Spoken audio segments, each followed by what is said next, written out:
Welcome, dear student. Today we will discuss the Nernst equation of electrochemical cell. जो electrochemical cell की नर्नेस्ट equation है वो क्या होती है और उसको कैसे रिप्रेजेंट किया है। तो प्यारे बच्चों देखिए, जैसे कोई मेटल आयन है, ये कोई इलेक्ट्रॉन गेन करता है तो after gaining electron it change into the metal, या फिर ये कहें कि कोई मेटल है वो अपने इलेक्ट्रॉन का लॉस करता है तो कैसे राइट किया जाता है। तो देखिए प्यारे बच्चों, कोई मेटल आयन है वो अपना इलेक्ट्रॉन गेन करता है, that will change into the metal. तो जो ये हाफ सेल यहाँ पे दिखाया है, क्योंकि एक ही पार्ट है जो गेन कर रहा है, एक दूसरा पार्ट है उसका भी रिडक्शन पोटेंशियल होता है, तब जाके फुल सेल बनता है। तो इट इज हाफ। तो इसकी जो इक्वेशन दी है, नर्नेस्ट इक्वेशन, वो दी है E equal to E naught minus R T upon N F and natural of metal upon metal ion concentration. So this is the Nernst equation for the half cell. ये half cell के लिए it is for the half cell. Means ये E क्या है, E जो है EMF है, यानी वोल्टेज है, पोटेंशियल डिफरेंस है। E नॉट क्या है, स्टैंडर्ड है, ये स्टैंडर्ड है at standard condition, means 1 bar pressure and 1 molarity concentration उस पे है। ये नॉन स्टैंडर्ड है। ये R है, R is a gas constant and whose value is 8.3 in standard. T is a temperature in Kelvin. N is a number of moles and F is a Faraday constant. तो इन सब के बारे में पता होना चाहिए। तो ये क्या है प्यारे बच्चों, ये EMF है, ये भी क्या है EMF है, लेकिन ये क्या है स्टैंडर्ड EMF है। ये क्या है गैस कांस्टेंट है, T क्या है टेम्परेचर है, N क्या है number of moles of electrons है, number of moles of electron जो गेन या लॉस हो रहे हैं। F जो है फैराडे कांस्टेंट है, F is a Faraday constant, इसकी वैल्यू भी फिक्स होती है 96,500 कूलम। वैसे इसकी एग्जैक्ट वैल्यू है 96,486 और 87, यहाँ पे बुक में राइट कर देते हैं 96,487 कूलम, लेकिन न्यूमेरिकल सॉल्व करते हुए 96,500 कूलम हम राइट करते हैं। ये है मेटल आयन की कंसंट्रेशन, यानी कि मोलैरिटी। जो मेटल आयन है उनका सॉल्यूशन बना हुआ है और उनकी मोलैरिटी यहाँ पे क्या होगी, दिस इज दिस थिंग। जो सॉलिड मेटल है इसकी मोलैरिटी क्या होती है, इसकी मोलैरिटी 1 होती है। तो प्यारे बच्चों इसको हम लिख सकते हैं E equal to E naught minus R T upon N F natural of 1 by metal ion concentration.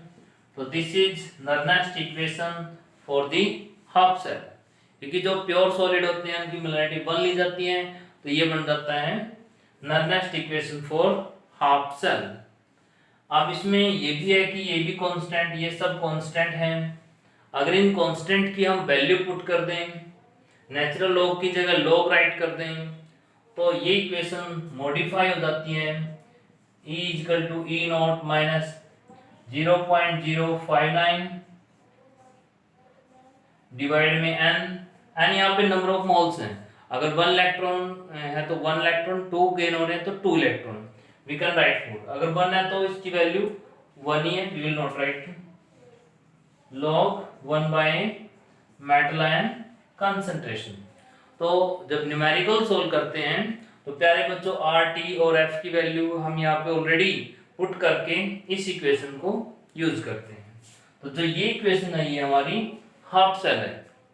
Half cell के लिए उसका पोटेंशियल नॉन स्टैंडर्ड सिचुएशन में कैसे कैलकुलेट करते हैं। तो प्यारे बच्चों अगर फुल सेल की बात करनी हो तो फिर हम क्या करेंगे, फुल सेल की EMF कैसे निकालते हैं, higher reduction potential minus lower reduction potential.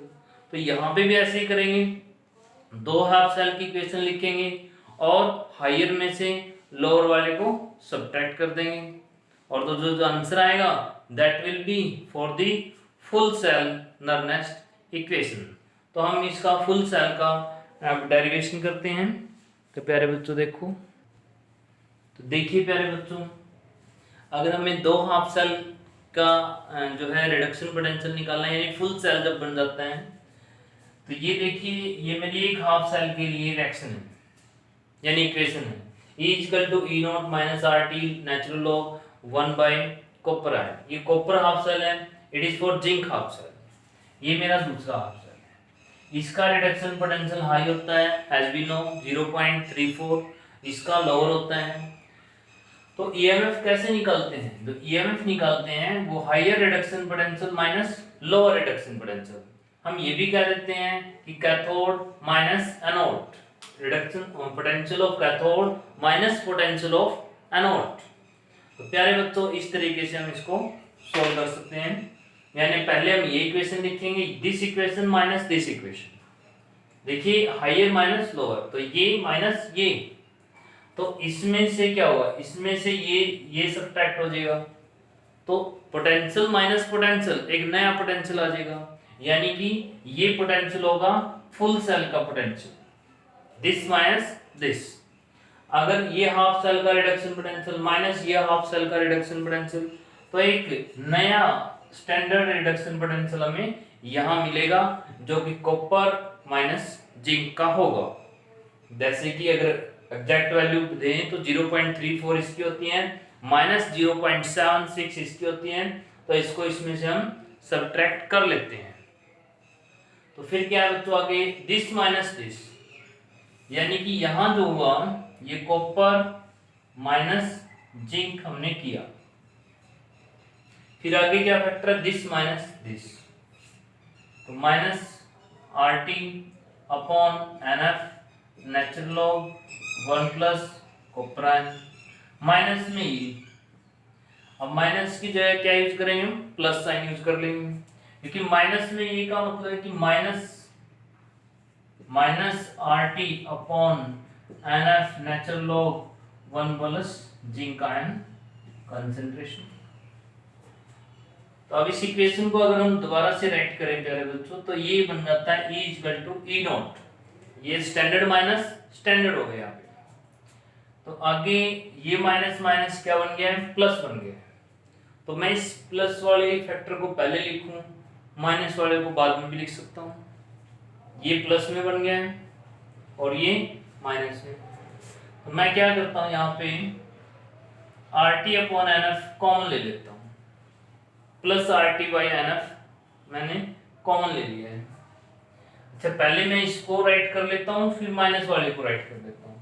चलो प्यारे बच्चों तुम्हें कंफ्यूजन ना हो, इसलिए मैं स्टेप को लेके चलता हूँ। यहाँ पे plus R T upon N F natural log 1 upon zinc ion, minus में R T upon N F natural log 1 upon copper ion. तो हमने ऐसे इसको कर दिया है। अब प्यारे बच्चों हम क्या करेंगे, E equal to E naught plus R T upon N F, ये मैंने कॉमन लिया। अब बचा क्या मेरा vector, natural log 1 by zinc ion minus में natural log 1 by copper ion concentration. तो ये मेरे पास फैक्टर है। तो ये ध्यान से देखिए, नेचुरल लॉग ए यानी कि लॉग ए माइनस लॉग बी, तो ये क्या होगा, लॉग ए बाय बी बन जाएगा। तो इसी को हम लिख सकते हैं शुरू से कि E naught plus R T upon N F और नेचुरल लॉग दिस डिवाइड में दिस, तो 1 बाय जिंक आयन डिवाइड में 1 by copper ion, copper ion ऊपर चला जाएगा, this will be copper ion, this will be zinc ion. तो प्यारे बच्चों इस तरीके से हम इसको लिख सकते हैं। अब देखिए ये आ गई हमारे पास equation E equal to E naught plus R T N F natural log copper ion and zinc ions. तो वैसे तो फाइनल जो है इसकी आंसर आ चुका है, लेकिन इसको भी डिफरेंट मॉडिफिकेशन में कैसे यूज करते हैं वो देखते हैं। तो ये हमने इसको सोल्व कर लिया, इसको सब्ट्रैक्ट किया, इसको सब्ट्रैक्ट करके ये हमारे पास आया। अब देखिए इसको हम कैसे लिख सकते हैं, E equal to E naught, जो प्लस साइन है यहाँ पे मैं माइनस साइन यूज करता हूँ, minus R T upon N F, natural log. मैं यहाँ पे साइन चेंज किया तो मैं इनकी पोजीशन भी बदल देता हूँ, जिंक ऊपर लेके जाता हूँ और कॉपर नीचे लेके आया। तो this is the concentration of zinc ion and this is the concentration of copper ion। तो प्यारे बच्चों फिर दोबारा से वही, अगर इन सबकी वैल्यू पुट करता हूं मैं, आर की, टी की, एफ की, नेचुरल लॉग को लॉग लेता हूं, तो ये 0.059 अपॉन एन और लॉग जिंक आयन डिवाइड में कॉपर आयन कंसंट्रेशन। देखिए एक चीज और है यहाँ पे, ये हमारी इक्वेशन बन गई है न्यूमेरिकल के लिए, और ये हमारी इक्वेशन बन गई है जर्नल। अगर फुल सेल कोई भी है, ये तो मैंने एक एग्जांपल लिया है जिंक और कॉपर का, तो कुछ और भी हो सकता है जिंक और कॉपर के अलावा। तो प्यारे बच्चों यहाँ देखना, तो जिंक और कॉपर की इक्वेशन जो बनती है उसमें zinc plus copper ion, zinc ion plus copper, यानी जिंक का ऑक्सीडेशन और कॉपर का रिडक्शन ऐसे होता है। ये हम कर चुके हैं इक्वेशन। तो इसमें यहां पे जो वैल्यू पुट कर रहे हैं हम, यहां जिंक आयन डिवाइड में कॉपर आयन, मींस यहां जिसका ऑक्सीडेशन होता है उसको पुट करते हैं, जिसका रिडक्शन होता है उसको यहां पुट करते हैं। ये भी कह सकते हैं कि जो प्रोडक्ट में जो आयन है उसको यहां रखते हैं, जो रिएक्शन के प्रोडक्ट में जो आयन है that ion will be put here, और जो रिएक्टेंट का आयन है दैट विल पुट हियर, जो रिएक्टेंट के अंदर आयन है दैट विल पुट हियर। अगर इनके आगे कोई कोफिशिएंट होता, जैसे जिंक के आगे 3 होता, कॉपर के आगे 2 होता कुछ, तो कोफिशिएंट को जो हम यहाँ पे राइट करते हैं, जैसे जिंक के आगे कोई कोफिशिएंट होता तो मैंने x यहाँ पे राइट कर दिया है, कॉपर के आगे कोफिशिएंट होता तो मैं y राइट कर देता। तो इनको भी ध्यान में रखना है। तो ये इक्वेशन हमारे न्यूमेरिकल के लिए बड़ी यूजफुल रहेगी, और ये जर्नल इक्वेशन है, दिस इज फॉर न्यूमेरिकल। यहाँ पे जिंक आयन और कॉपर आयन, बस यहाँ पे क्या प्रोडक्ट में जो आयन है रिएक्शन के वो राइट करना है। यहाँ रिएक्टेंट वाला चेंज हो सकते हैं, बिकॉज यहाँ पे हमने जिंक और कॉपर का एग्जांपल लिया है कि ये वेरी भी कर सकते हैं।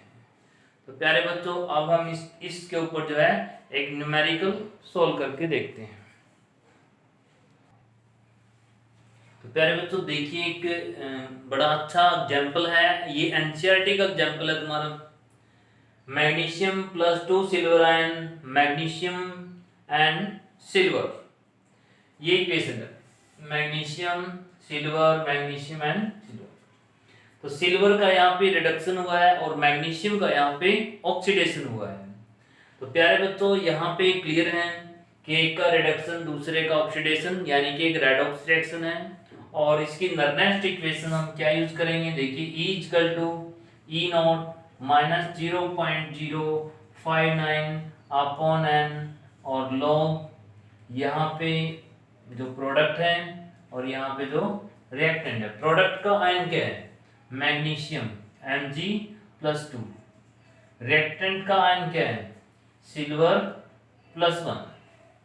ये जो Mg+ है इसके आगे कोफिशिएंट क्या है, 1, सिल्वर के आगे कोफिशिएंट क्या है, 2, तो 2। ये मैंने इक्वेशन के अकॉर्डिंग यहाँ पे जो गिवन डाटा था उसके अकॉर्डिंग इक्वेशन को राइट किया है। E equal to E naught minus 0.059 divide में N log magnesium ion divide में सिल्वर आयन। प्यारे बच्चों अब इनकी वैल्यू हम यहाँ पे पुट कर रहे हैं। E नॉट की value means standard of the reduction potential of the silver minus standard of the reduction potential of the magnesium. तो ये वैल्यू इन्होंने ऑलरेडी दे दी है कि इन दोनों का जो हाफ सेल का जो स्टैंडर्डाइज्ड पोटेंशियल है वो 3.17। अब ये आ गया माइनस 0.059 अपॉन एन। एन क्या है यहाँ पे, कितने इलेक्ट्रॉन का गेन या लॉस हो रहा है। सिल्वर देखिए 1 इलेक्ट्रॉन गेन कर रहा है, मैग्नीशियम 2 इलेक्ट्रॉन गेन कर रहे हैं, लेकिन ओवरऑल इक्वेशन जो बैलेंस है उसमें देखिए कितने इलेक्ट्रॉन का गेन या लॉस हो रहा है। तो यहाँ पे 2 इलेक्ट्रॉन का गेन या लॉस हो रहा है। अब divide log magnesium ion concentration क्या है, ये मोलैरिटी दी हुई है 0.130 और सिल्वर आयन कंसंट्रेशन क्या है, सिल्वर आयन कंसंट्रेशन है 0.001 मोलैरिटी। इनके जो कोफिशिएंट है, इसका कोफिशिएंट 1 है, इसका कोफिशिएंट 2 है। तो प्यारे बच्चों मैंने पहले लिख लिया लॉग 0.13 की वैल्यू 0.11 होती है, ये आपको टेबल में देखना पड़ेगा। तो इसको अब जो हम सॉल्व करेंगे, सॉल्व करके लिखेंगे तो किस तरीके से E इक्वल टू 3.17, जब मैं इसको 2 से डिवाइड करता हूं तो हम इसको क्या लिख सकते हैं 0.0, ये अगर 60 होता तो पूरा 30 हो जाता, तो मैं यहाँ पे 0.03 यहाँ पे लिख सकता हूं।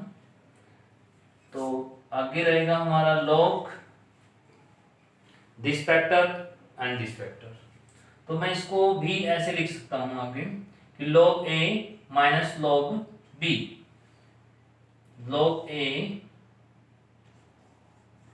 माइनस log B,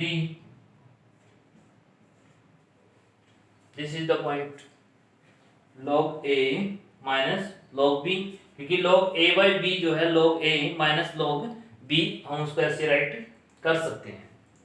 तो अब इनकी अगर वैल्यू पुट करें हम, जो log इसकी वैल्यू है और इसकी वैल्यू है, log 0.1 की वैल्यू हमारी बनती है 0.11 माइनस में ये कितना हो गया 10 की पावर -1 -2 -3 10 की पावर -4 है और इसकी पावर 2 है, तो ये 10 की पावर -8 यहाँ पे बनता है, माइनस log ये 10 की पावर -8 यहाँ बनता है।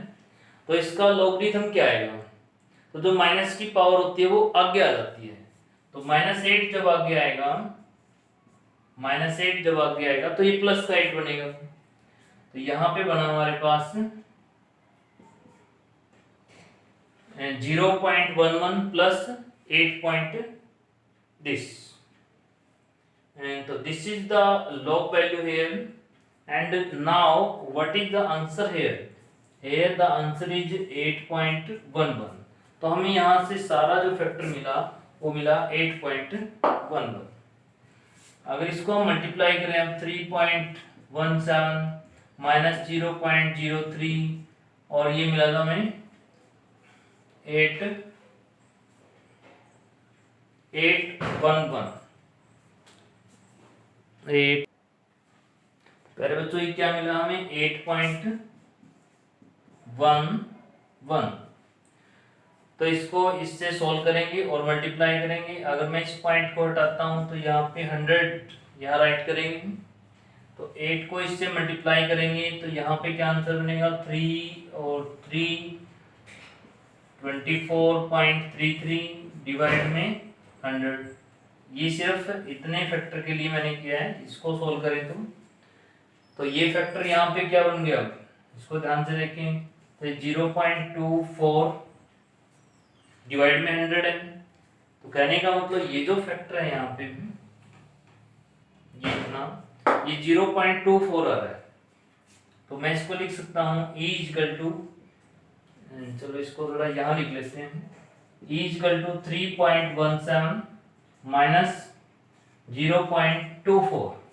अब 0.24 को जो है इसमें से सब्ट्रैक्ट करेंगे, तो सब्ट्रैक्ट करके क्या आंसर बनेगा यहाँ पे हम वो राइट कर देंगे। देखिए ये है 3.17 और ये है 0.24, तो यहाँ पे 3 और यहाँ 11 सब्ट्रैक्ट 2 यानी 9 पॉइंट और यहाँ पे 2, तो ये जो आंसर बना है यहाँ पे ये नियरली जो आंसर आया हमारा 2.93 वोल्ट यहाँ पे आंसर आया है, 2.93 वोल्ट यहाँ पे आंसर बना है।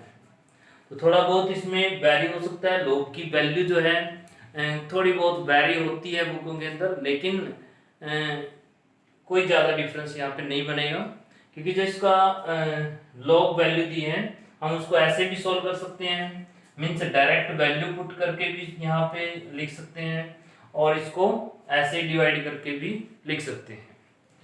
तो ये यहाँ पे इसको अगर सोल्व करेंगे हम तो ये हमारा आंसर बनेगा।